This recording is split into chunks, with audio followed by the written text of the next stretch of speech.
Lifeboats of Titanic, a popular ethical dilemma of the 20th century. What would you do if you were the captain of a ship that was sinking and you knew that there weren't enough lifeboats for everyone? How do you know who should be saved? Do the rich have the greater need or do the poor? Unfortunately, this scenario has come to pass in the form of the Titanic disaster. How could the utilitarian approach or the fairness and justice approach be applied to this event to achieve an acceptable outcome? The utilitarian approach is defined as finding a solution that does the most good or the least harm. In the Titanic disaster, the upper-class elite were given a preference over the middle class and poor. The utilitarian approach could have been used to save more lives by filling the lifeboats to capacity. Unfortunately, the crew was worried about overfilling the boats and severely underfilled them. The fairness or justice approach can be defined as treating all humans equally, and if not equally, then fairly based on some defensible standard.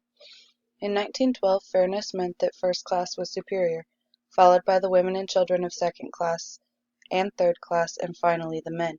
As the chart to the left shows, approximately 38% of the first class, 24% of the second class, and 75% of the third class died. The fairness or justice approach was properly used with the first class.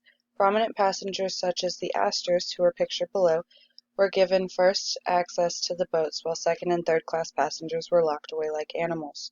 If this approach had been used for all the classes, all of those aboard would have been given an equal chance at being saved. These two approaches share two distinct similarities and two distinct differences. While they both focus on the aspect of good versus harm in attempting to treat everyone fairly, the utilitarian approach emphasizes the consequences of the decision, and the fairness or justice approach emphasizes the fairness of the decision and ultimately puts more emphasis on the steps to get to the final outcome than the outcome itself. Which approach is better for this particular scenario? The utilitarian approach is the better of the two outcomes because the consequences of the decision need to be examined more than the steps taken to get to the solution. However, multiple opinions are necessary as the final decision will be lived with forever. Unfortunately, the rich versus poor scenario is one we as humans struggle with even today. What makes it so that the upper-class elite are superior to the middle class or the poor?